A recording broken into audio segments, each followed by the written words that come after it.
The cold wind of the North Sea rips at the sails, soaked with salt and blood. Warriors with stiff tangled braids stand shoulder to shoulder. Their hair streams like flame above steel. Why then did these people who lived for battle not cut their hair, like the Romans or Saxons? Why did every Viking consider long strands a part of their strength? A question whose answer is hidden deeper than it seems, in the very culture of war, honor, and the fear of death. And if you listen to the end, you will learn that their hair was not an adornment, but a weapon, real and symbolic.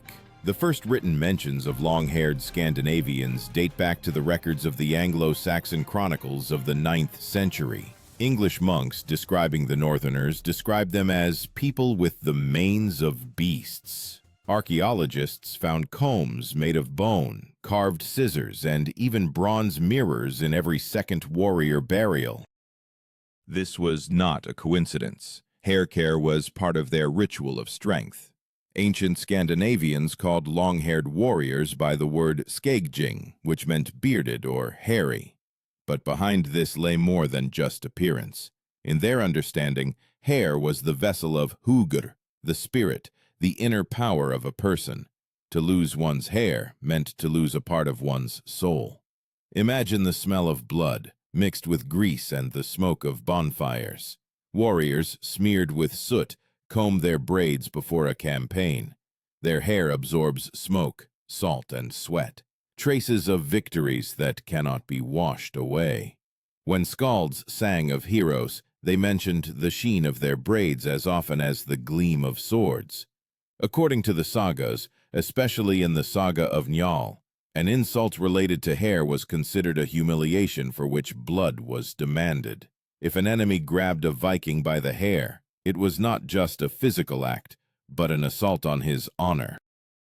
From this arose the custom of braiding leather straps into the hair, not only for beauty, but also so that no one could grab them by their braid in battle. Hidden within this ritual of hair protection is a term known to archaeologists as fibula, a metal clasp used to secure strands. It was worn not only by women, but also by men, especially those who embarked on long campaigns. These items were found in Birka and Uppsala, Viking trading centers where the fusion of martial and religious symbolism was inseparable. But long hair had yet another meaning, a sign of freedom. Slaves and captives had their heads shaved bare. Only a free person could wear long hair. It was a living flag of his status, a mark of belonging to the world of those who wield a sword, and not to those who serve. This is precisely why young men, upon becoming warriors, first let their hair grow long. From that moment on, they no longer belonged to family or land,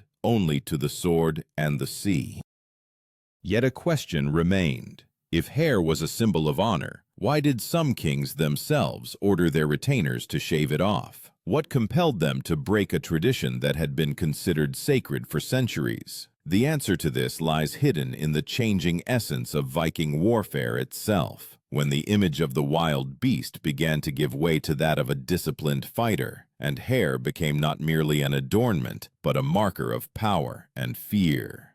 As the North began to change, hair became politics. By the end of the 9th century, Viking campaigns were no longer mere raids for plunder. It was an entire system: kings, vassals, taxes, ship contingents. And it was then that long hair transformed into symbols of power and belonging to the elite. King Harold, whom chronicles call Harold Fairhair, became a living symbol of this tradition. The saga says that he swore not to cut or comb his hair until he had united all of Norway under one crown.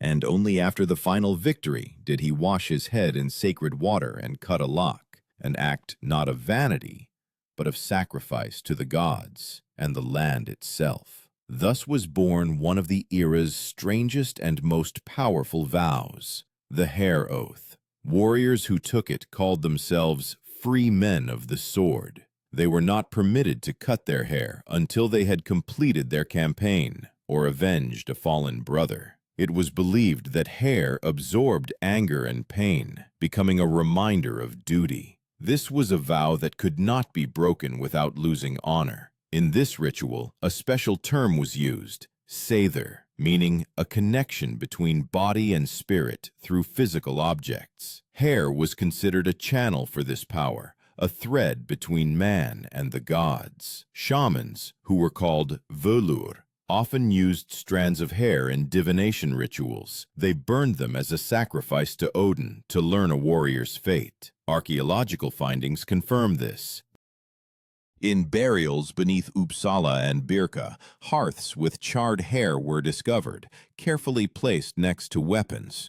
Scholars believe these are traces of ritual cremations associated with guiding souls to Valhalla, where a Christian would have folded his hands on his chest.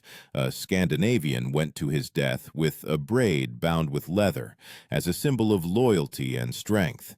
But hair also had practical significance. In the north, where winter lasted more than half a year, long hair protected against cold, wind, and sea moisture. Warriors used animal fat to soften the strands and make them water-repellent.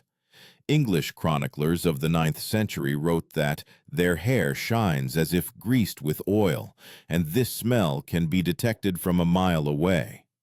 For the Vikings themselves, this was not a flaw, but a sign of wildness and strength, a mark that they lived by the laws of the sea and war, not by the laws of civilized courts.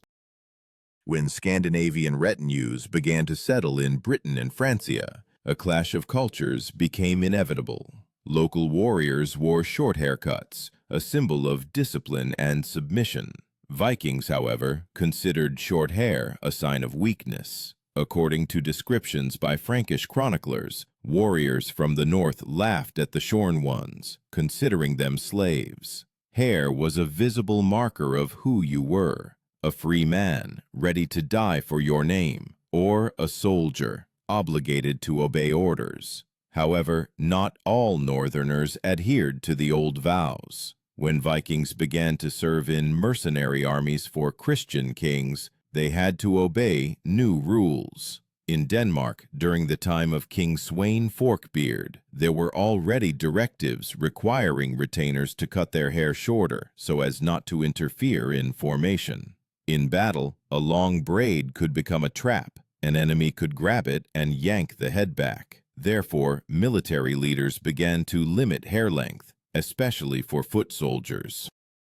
And yet, even then, they did not abandon the symbolism. If long hair was a sign of freedom, then short hair, styled in a particular way, became a sign of order. A new image emerged, the warrior aristocrat, with a well-groomed beard and short temples, but with a long strand at the back of the head. It was called hirdlok, from the word hird, meaning the king's retinue. This style distinguished the elite, those who had the right to stand beside the king. Thus, hair transformed into a military insignia, like a shield or a coat of arms. To lose a strand meant to lose status, to be expelled from the circle of the chosen. In the sagas of Harald Hardrada, it is said that he personally cut off the hair of a warrior who threw down his sword on the battlefield, and the warrior committed suicide from shame. This cult of hair was not merely a fashion, but a system of symbols, where every strand had meaning. And yet, within these symbols, change began to ripen. When Christianity started to penetrate Scandinavia, the new god brought with him a new understanding of purity, internal, not external. It was then that long hair, for centuries considered a sign of strength, began to transform into a memory of an old world slowly sinking beneath the waves. But before they disappeared, they flared up one more time, as a sign of the last resistance of the old faith. The 10th century became a time of clash of gods, old and new. The flame of pagan bonfires still smoldered, but nearby the first Christian churches were already being erected. And hair, formerly a symbol of fury and freedom, became a subject of dispute between faith and tradition. In the northern sagas of this time, the image of the shorn warrior often appears, a person who accepted the new faith but could not yet abandon the old blood. This was not just a transition of religions, it was a fracture of identity. Christian missionaries arriving from the South taught, pride is a sin, and a person must be humble, not only in heart, but also in appearance. In long hair, they saw a symbol of wildness, uncontrollability, the beastly origin. In some regions, especially in Denmark and the Orkney Islands, priests demanded that converts cut their hair short as a sign of submission to Christ. And archaeology confirms this. In layers from the end of the 10th century, burials of men with neatly trimmed hair and beards are increasingly found, a trace of how faith began to dictate appearance. But for warriors, this was betrayal. They believed that hair was not an adornment, but a vow, a memory of ancestors. In the poems of that time, the phrase often rings, "Better to die with hair than to live without it." Even among Christian leaders, there were those who secretly preserved the old symbolism. One of them was Jarl Håkon Sigurdsson, the ruler of Norway, who officially accepted baptism but continued to offer gifts to Odin. The chronicles state that he wore long, combed-back hair, saturated with grease, a sign of strength that neither the church nor kings could take away. Associated with this period is also the term drakr, a long Viking warship adorned with a carved dragon's head. The warrior's hair was often compared to its sails, the same waves, the same movement. When a drakr went out to sea, hundreds of long-haired warriors stood on deck, and their braids swayed like living flags. For contemporaries, it was a terrifying sight. Frankish chroniclers wrote, "They are like a storm, their hair streams, and their eyes gleam like fire in the night." This very image would later become the basis for legends of the wild army of the North. Hair became a peculiar language of identity. By the form of the hairstyle, one could determine where a person hailed from. Warriors from Sweden often braided two plaits. From Norway, one long strand tied with a leather cord. Danes preferred shorter hair, but a thick beard. These distinctions were not just fashion. They held significance on the battlefield. When ships approached the shore, enemies could tell by the appearance of the hairstyles who was coming, Swedes, Norwegians, or Danes. It was a peculiar code that every warrior knew. Chronicles note yet another striking custom, a battle ritual called blot. This was a sacrifice to the gods before a campaign, during which men sprinkled their hair with the blood of a bull or horse. It was believed that blood strengthened the spirit and gave power in battle. Hair that had absorbed blood was not washed for weeks. The smell of death was supposed to deter enemies. Archaeologists indeed found combs on which traces of blood and grease were preserved, and analysis showed it was not human blood, but animal. Gradually, Vikings began to understand. Long hair was not only a symbol, but also a means of intimidation. On the battlefield, dust, sweat, blood, everything mingled, and the warriors looked like living demons. This is precisely how monks describe them in English chronicles. They are not men, but monsters with hair like snakes. This image firmly entered the consciousness of Europe and became a weapon of psychological warfare. But within Northern society itself, something more was happening. A new type of warrior emerged, professionals for whom the main thing was not fury, but discipline. They were called huskarls, the personal bodyguards of the kings. Unlike the old berserkers, these men wore neat, short hairstyles and well-groomed beards. Hair was no longer a sign of madness. Now it signified loyalty, order, and honor. And yet, even among the huskarls, one tradition remained. Before battle, they let loose one strand, which they did not touch as long as they lived. This strand was called the thread of fate. It was cut only after the warrior's death. Thus, hair became a bridge between the old and new faith, between fury and discipline. In them lived the memory of ancient gods, but the cold of Christian iron was already felt. The North was preparing for a new era, an era when long hair would cease to be a weapon, but would remain a sign of an unconquered spirit. And yet, one more generation had to prove that the Viking strength lived not in his sword, but in what he wore on his head, like a crown of his own pride. The beginning of the 11th century became the time when the hair of the Northerners definitively transformed into a sign of power, status, and memory. The old symbolism did not disappear, it changed its appearance. Now long hair was worn not by savages and berserkers, but by kings and jarls, turning an ancient vow into a mark of nobility.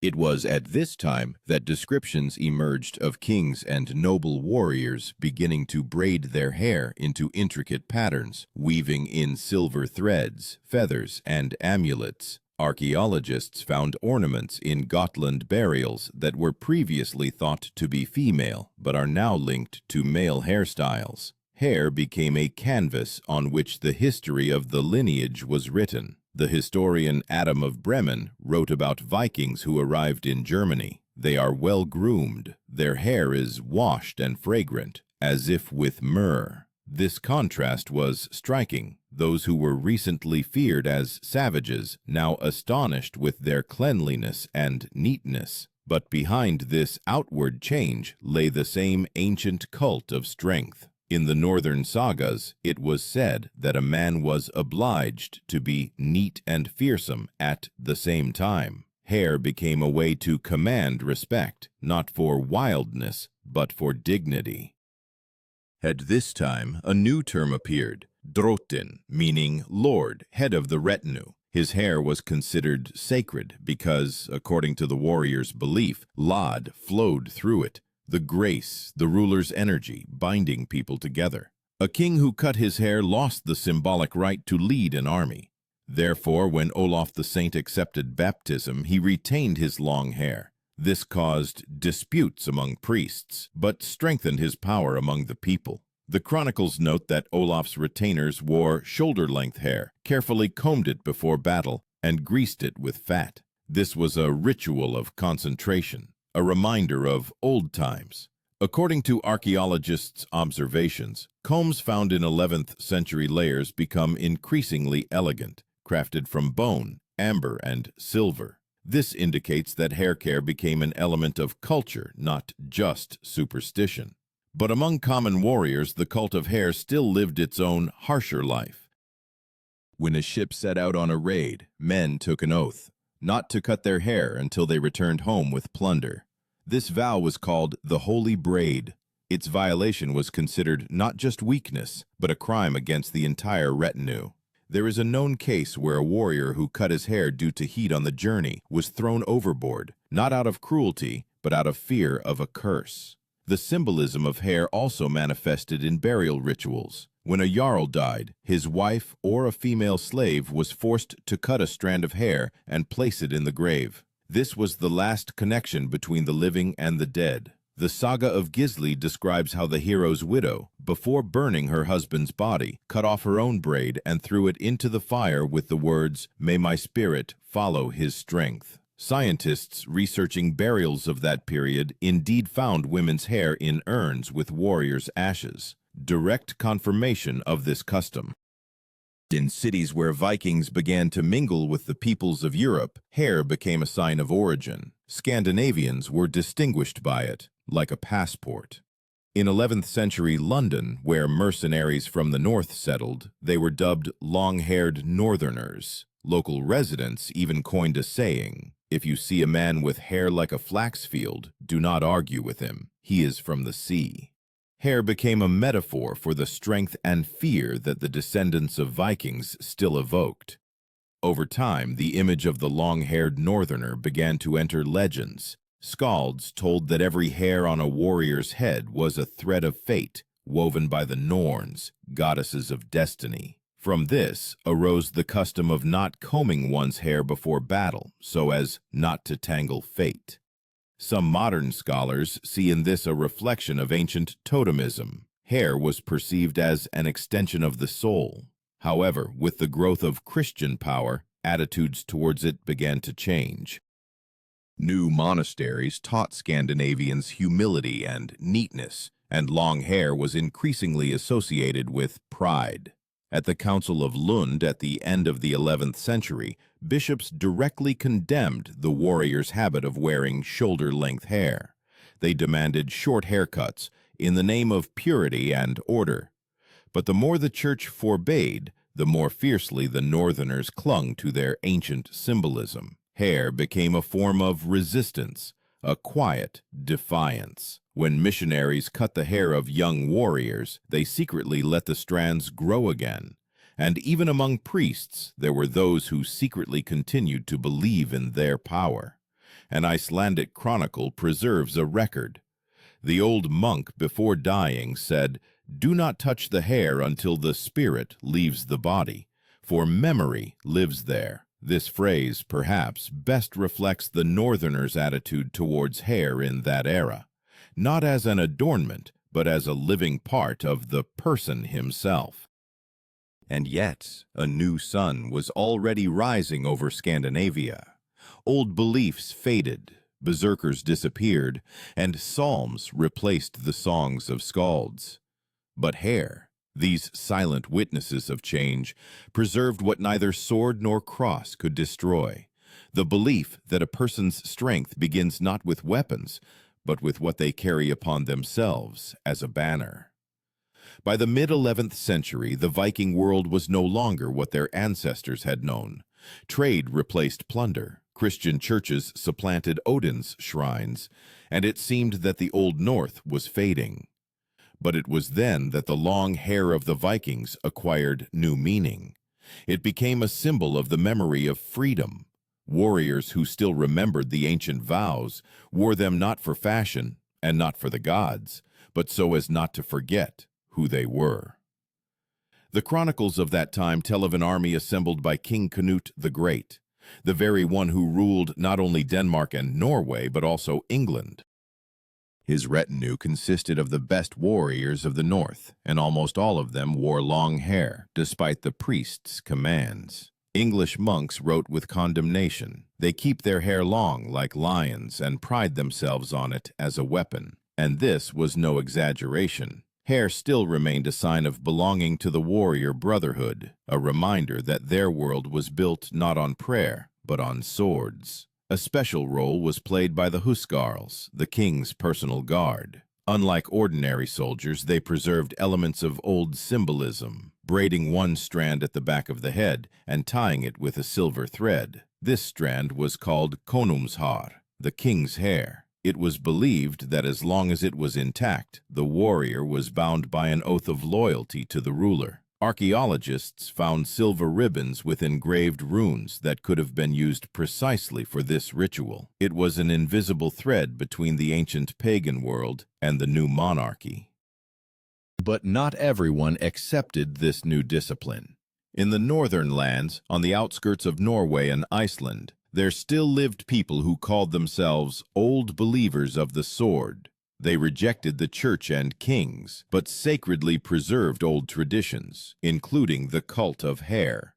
According to Icelandic sagas, such people cut their hair only in two cases: when they lost honor or when they themselves wished to depart from life. For them, hair was not just a part of the body, but the last proof of freedom. One of the last to embody this ancient vow was Harald Hardrada, the very king who died at the Battle of Stamford Bridge in 1066. Contemporaries wrote that his hair was so long that it had to be braided into 3 plaits. Before the last battle, he ordered his warriors to unbind their hair so that the north wind would pass through it like the breath of the gods.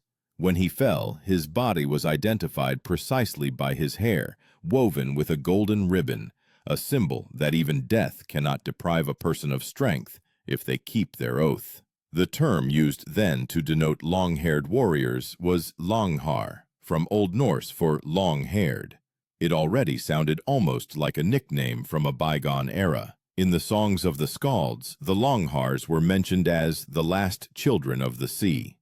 Their hair was compared to the paths of ships and the strands to the waves on which souls depart. One Icelandic poem states, "When the sea calls, a warrior's hair stands up like sails." Interestingly, even among the peoples conquered by the Vikings, traces of respect for this tradition were preserved. In the English epic Beowulf, recorded after Christianization, the hero is described as a warrior with hair that shines like steel. Scholars believe that this image arose under the influence of the Northerners. Hair became a metaphor for valor that could not be washed away by blood or time. When the old retinues disbanded and their descendants became landowners, long hair became a legacy. Now it was not a sign of war, but a family symbol. In some Scandinavian families, there was a custom of keeping a lock of an ancestor's hair in a wooden casket, a minnie. This was a kind of relic, a confirmation of origin. Such caskets are found even today in old burial mounds. Inside lie braided locks, tied with copper wire. Gradually, in people's minds, hair became not a weapon, but a memory in which pride still lived. Even centuries later, when the Vikings were gone, their image persisted through the long hair of northern warriors, Swedish peasants, Norwegian sailors, Icelandic skalds. Hair became a quiet reminder of a world where honor was worth life, and strength was measured not by the amount of land, but by the length of the strand you earned with blood. However, this symbol underwent yet another transformation. In late medieval chronicles, one can read how monks already condemned long hair as a trace of barbarism. But it was precisely this contempt that allowed the memory to survive. Everything forbidden lives longer. People still told stories of warriors who allowed no one to touch their heads, even before death. They said that as long as the hair was intact, the spirit was unconquered. Thus the old vow, once uttered amidst the roar of the storm and the clang of swords, transformed into a cultural legend.